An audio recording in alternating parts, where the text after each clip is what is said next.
Hello students, welcome to the online tutorial class of CMJ Institute of Education.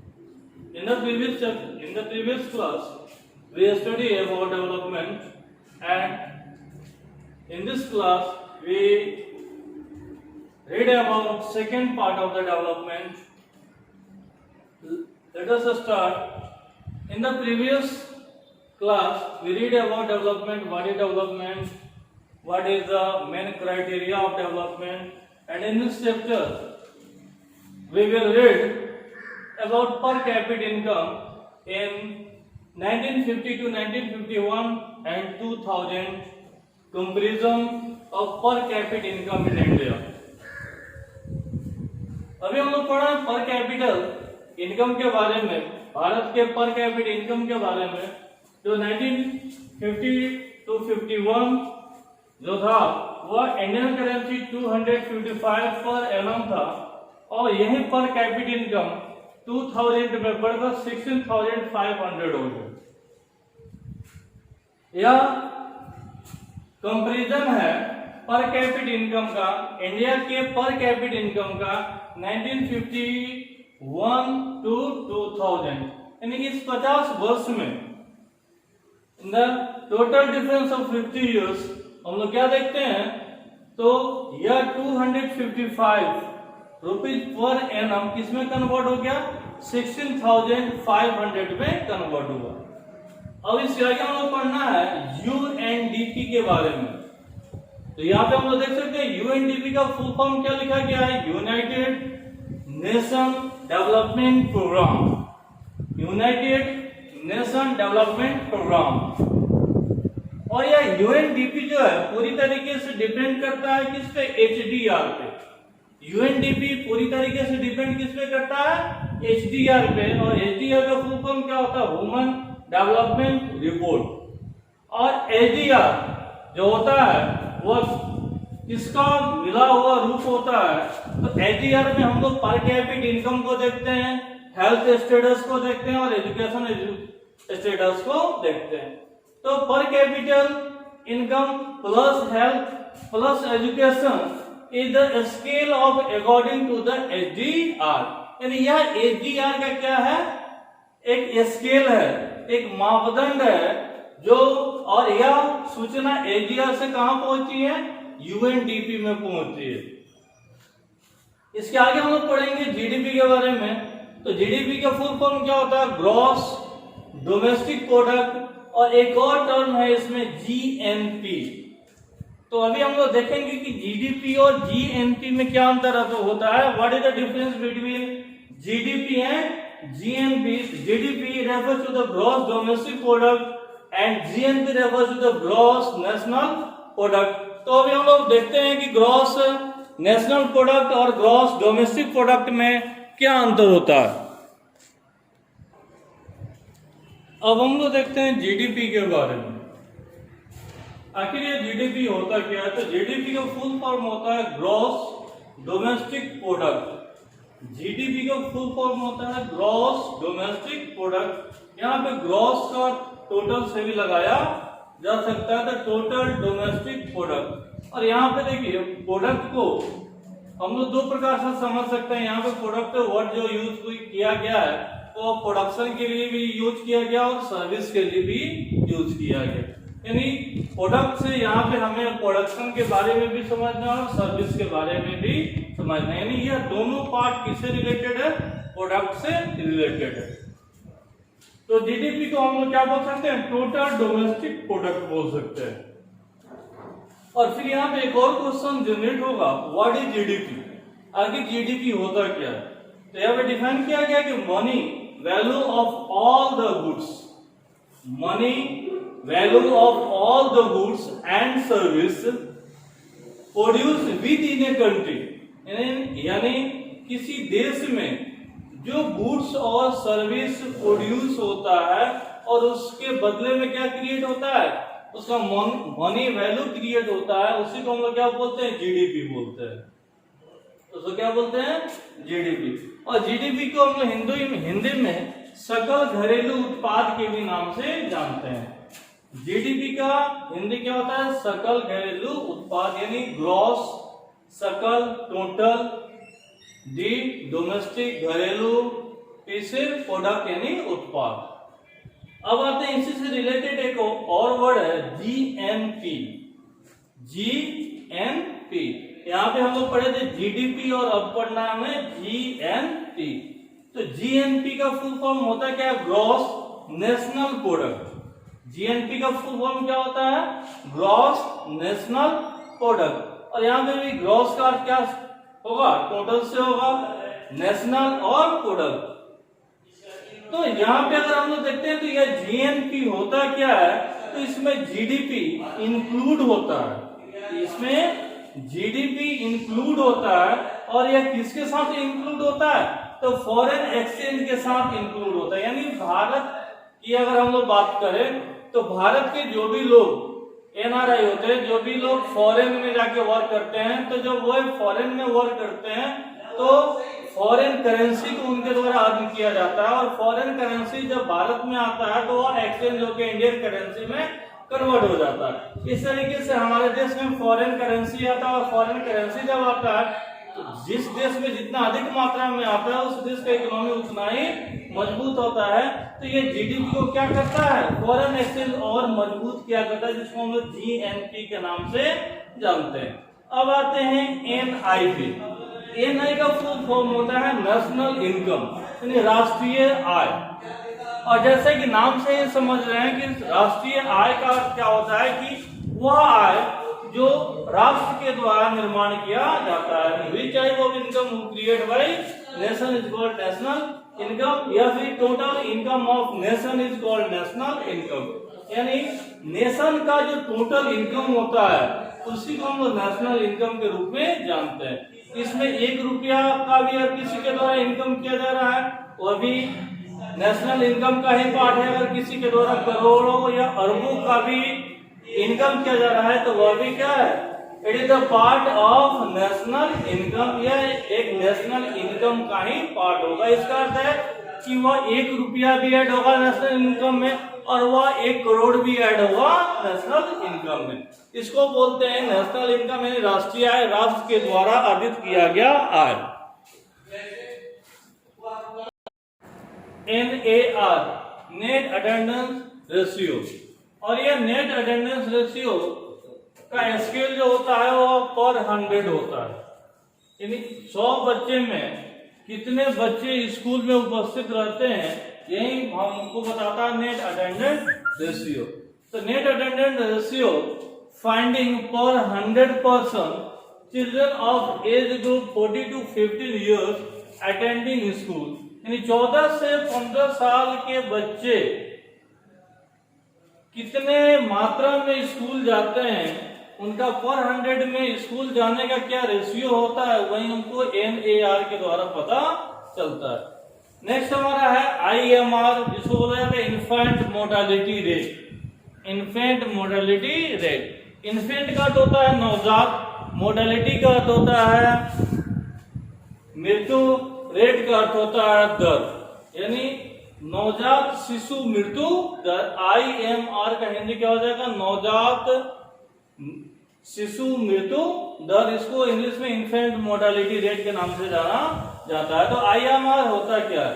तो IMR indicates the numbers of children that die before the age of 1 year, a proportion of 100 live children born in that particular year। IMR indicator होता है, यह indicate करता है, किसको indicate करता है? तो नंबर ऑफ चिल्ड्रन को इंडिकेट करता है जिनकी मृत्यु 1 साल तक हो जाती है। 1 साल के पहले अगर उसको मृत्यु हो गई तो वो कहाँ आएगा? IMR में आएगा। और उसका गणना जो होता है, कैलकुलेशन जो होता है 100 लाइफ पे होता है, यानी 100 बच्चे में कितने बच्चों की मृत्यु हुई किसी खास समय में, किसी खास वर्ष में, in that particular year।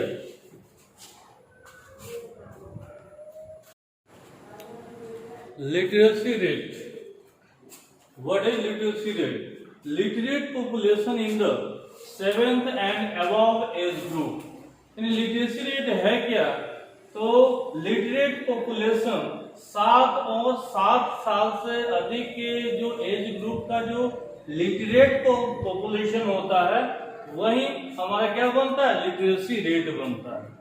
अब हम लोग देखते हैं पर कैपिटल इनकम अकॉर्डिंग टू 2015-16 सर्वे, यानी 2015-16 के सर्वे के अनुसार हम लोग पर कैपिटल इनकम को देखते हैं, जो कि आपके बुक में दिया है और वह दिया है टेबल 1.3 में। वह टेबल 1.3 में दिया गया है। यहाँ पे स्टेट है और पर कैपिटल इनकम है, स्टेट है और पर कैपिटल इनकम है। स्टेट में महाराष्ट्र है, केरला है और बिहार है। महाराष्ट्र का पर कैपिटल इनकम 1,17,091 है, जबकि केरला का पर कैपिटल इनकम 1,03,820 है, जबकि बिहार का पर कैपिटल इनकम 31,199 है। अगर स्टेट वाइज देखा जाए तो महाराष्ट्र का सबसे बेहतर पर कैपिटल इनकम है, केरला का सेकेंड पोजीशन होल्ड करता है, जबकि third according to this table third position जो है वो बिहार का होल्ड करता है, जो कि सबसे बिलो है 31,199। अब यहाँ पे हम लोग इसका कंपैरिजन करेंगे कि जो हम लोग डेवलपमेंट के बारे में पढ़े थे कि अकॉर्डिंग टू पर कैपिटल इनकम हम लोग किसी भी कंट्री को या किसी भी स्टेट को डेवलपमेंट के रूप में देख सकते हैं, उसको डेवलप्ड के रूप में हम लोग देख सकते हैं। क्या यहाँ पे केवल पर कैपिटल इनकम ही इसका मेजरमेंट करेगा या इसके दूसरे और तत्व जो होंगे वह भी इसका मेजरमेंट करेंगे? तो हम इसको देखते हैं फिर से।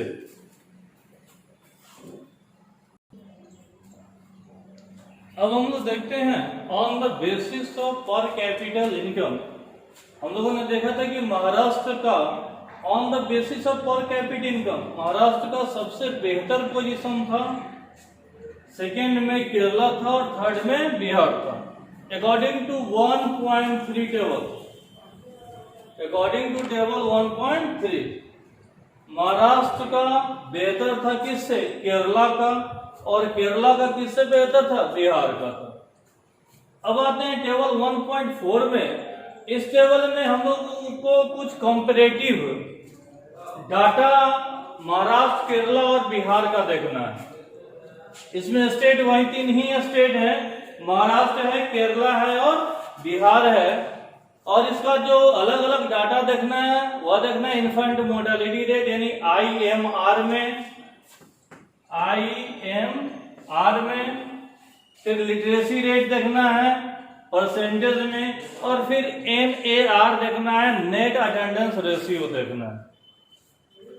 यहाँ पे हम लोग देखते हैं महाराष्ट्र का इन्फेंट मोर्टेलिटी रेट 24 है, लिटरेसी 82 है और NAR 64 है। फिर देखते हैं केरला का इन्फेंट मोर्टेलिटी रेट 12 है, लिटरेसी रेट 94 है और NAR 78 है। फिर देखते हैं बिहार का इन्फेंट मोर्टेलिटी रेट 42 है, लिटरेसी रेट 62 है और NAR जो है हमारा 35 है। अब हम कंपैरिजन करते हैं स्टेट वाइज स्टेट, महाराष्ट्र का केरला से। अभी हम लोग कुछ देर पहले देखे थे कि Maharashtra on the basis of पर कैपिटल इनकम वह लीड कर रहा था केरला से, यानी पर कैपिटल इनकम के आधार पे अगर देखा जाए, प्रति व्यक्ति आय के आधार पे देखा जाए तो महाराष्ट्र लीड कर रहा था केरला से। लेकिन 1.4 में जब हम लोग आते हैं टेबल 1.4 में, यहाँ पे मोर्टेलिटी रेट देखिए, इन्फेंट मोर्टेलिटी रेट 24 है, यानी नवजात शिशु मृत्यु दर यानी 100 में 24 बच्चों की मृत्यु हो जाती है, जबकि केरला में वही 100 में 12 बच्चों की मृत्यु होती है। तो इन्फेंट मोर्टेलिटी रेट के अकॉर्डिंग अगर देखा जाए तो केरला यहाँ पे महाराष्ट्र से लीड कर रहा है, यानी केरला का स्थिति महाराष्ट्र से बेटर है इन्फेंट मोर्टेलिटी रेट में। फिर आते हैं लिटरेसी पे। महाराष्ट्र का लिटरेसी रेट जो है 82% है, जबकि केरला का लिटरेसी रेट 94% है। तो यहाँ पे भी केरला के द्वारा लीड किया जा रहा है महाराष्ट्र पे, क्योंकि महाराष्ट्र का 82% लिटरेसी रेट है, जबकि केरला का 94% लिटरेसी रेट है। फिर आते हैं NAR। NAR का पहले ही फुल फॉर्म बताया जा चुका है, नेट अटेंडेंस रेशियो, यानी पर 100 बच्चे में कितने बच्चे स्कूल में जाते हैं वही हमको बताता है NAR। तो पर 100 में 64 अटेंडेंस है महाराष्ट्र में, जबकि केरला में 78 है। तो यहाँ पे केरला के द्वारा लीड किया जा रहा है किस पे? महाराष्ट्र पे। तो इस कंडीशन में महाराष्ट्र और केरला में अगर कंपैरिजन किया जाए तो केरला जो है उसका इन्फेंट मोर्टेलिटी रेट बेहतर है, लिटरेसी रेट बेहतर है और NAR भी बेहतर है। अब हम लोग कंपैरिजन करते हैं NAR से लिटरेसी, लिटरेसी से इन्फेंट, और फिर आते हैं स्टेट पे। तो बिहार, केरला और महाराष्ट्र में सबसे अधिक अगर देखा जाए NAR यानी नेट अटेंडेंस रेशियो जो है सबसे अधिक केरला का बेहतर है। तो केरला का नेट अटेंडेंस रेशियो बेहतर होने से इसका सीधा प्रभाव, सीधा इम्पैक्ट किस पे आता है? लिटरेसी रेट पे आता है। जब लिटरेसी रेट बेहतर होगा तो उसका सीधा इम्पैक्ट कहाँ देखने को मिलेगा? वह इन्फेंट मोर्टेलिटी पे मिलेगा। इन्फेंट मोर्टेलिटी पे क्यों देखने को मिलेगा? तो लिटरेसी रेट बेहतर होने के कारण से लोगों में अवेयरनेस होता है, लोग ज्यादा समझदार होते हैं, लोग हेल्थ केयर पे ज्यादा ध्यान देते हैं, जिस कारण से इन्फेंट मोर्टेलिटी रेट केरला का घट जाता है, जो कि यहाँ पे केरला के बेहतर लाइफ एक्सपेक्टेंसी को भी दिखा रहा है। तो महाराष्ट्र और केरला का देख लिया। अब आते हैं हम लोग बिहार पे। बिहार में अगर देखा जाए तो इन्फेंट मोर्टेलिटी रेट सबसे अधिक है। महाराष्ट्र और केरला के मुकाबले में बिहार का इन्फेंट मोर्टेलिटी रेट सबसे अधिक है। अगर इन तीनों स्टेट में देखा जाए तो लिटरेसी रेट सबसे कम बिहार का है, और NAR अगर देखा जाए नेट अटेंडेंस रेशियो तो भी बिहार का सबसे लोअर है। तो इसका सीधा इम्पैक्ट देखिए, यहाँ पे NAR लोअर है, इन दोनों से लोअर है बिहार का। तो इसका सीधा इम्पैक्ट कहाँ देखने को मिलता है?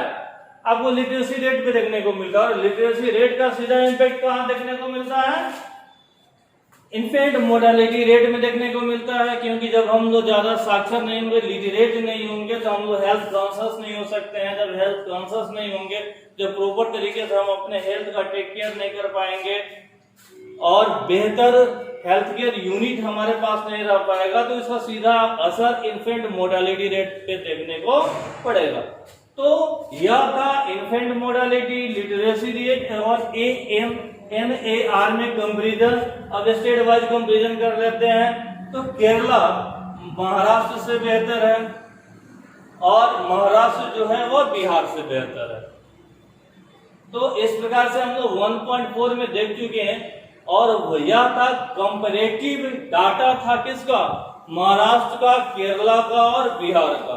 और इन तीनों ही राज्यों के डाटा को देखते हुए हम लोग इस निर्णय पे पहुंच पाए कि Kerala due to the best of literacy, due to the NAR और due to the infant mortality rate, यह महाराष्ट्र और बिहार से काफी बेहतर है। फिर आगे हम लोग देखते हैं। अब हम लोग पढ़ते हैं पब्लिक फैसिलिटी के बारे में। तो पब्लिक फैसिलिटी में हम लोग पढ़ेंगे PDS। यह PDS होता क्या है?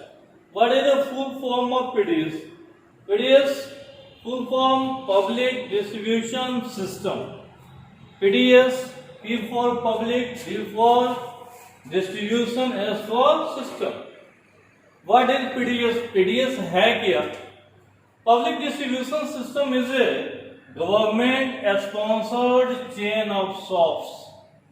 पब्लिक डिस्ट्रीब्यूशन एक सिस्टम है जो कि गवर्नमेंट के द्वारा स्पॉन्सर्ड किया जाता है, और यह दुकान का एक श्रृंखला है, यानी चेन ऑफ शॉप्स है, interested with the work of distribution basic food and non food commodities. और यह बेसिकली किस चीज का डिस्ट्रीब्यूशन इसके द्वारा किया जाता है? तो फूड और नॉन फूड कमोडिटीज का डिस्ट्रीब्यूशन किया जाता है, और यह किसके लिए किया जाता है, तो यह नीडी सेक्शन के लिए किया जाता है। यानी वैसा वर्ग जो जरूरतमंद होता है उसके लिए किया जाता है। और किस प्राइस लेवल पे किया जाता है, तो सबसे सस्ता प्राइस लेवल पे, यानी चीप प्राइस पे, वेरी चीप प्राइस पे इसको गवर्नमेंट के द्वारा स्पॉन्सर्ड किया जाता है नीडी सेक्शन के लोगों के लिए, नीडी पर्सन के लिए, जो समाज के सबसे दबे कुचले यानी समाज के गरीब लोगों के लिए इसकी व्यवस्था की जाती है। PDS is improved health and nutritional status of people. PDS क्या करता है, पीडीएस लोगों के लिविंग स्टैंडर्ड को बेहतर करता है। किस फॉर्म में, तो health improvement and nutritional improvement. यानी एक टर्म हम लोगों के द्वारा पढ़ा गया होगा पीछे की क्लास में, माल न्यूट्रिशन यानी कुपोषण कब होता है, जब लैकिंग ऑफ न्यूट्रिशन होता है। तो यहाँ पे पीडीएस के द्वारा गवर्नमेंट यह प्रयास करती है कि लोग हेल्दी रहें और लोगों के पास पोषक तत्व से भरे हुए गुड्स को गवर्नमेंट के द्वारा पहुंचाया जा सके, ताकि लोगों में लैकिंग ऑफ न्यूट्रिशन नहीं हो। इसलिए पीडीएस काफी महत्वपूर्ण काम किया करता है, खासकर गरीब तबके के लोगों के लिए। अब हम लोग देखते हैं बीएमआई। बीएमआई का फुल फॉर्म होता है बॉडी मास इंडेक्स।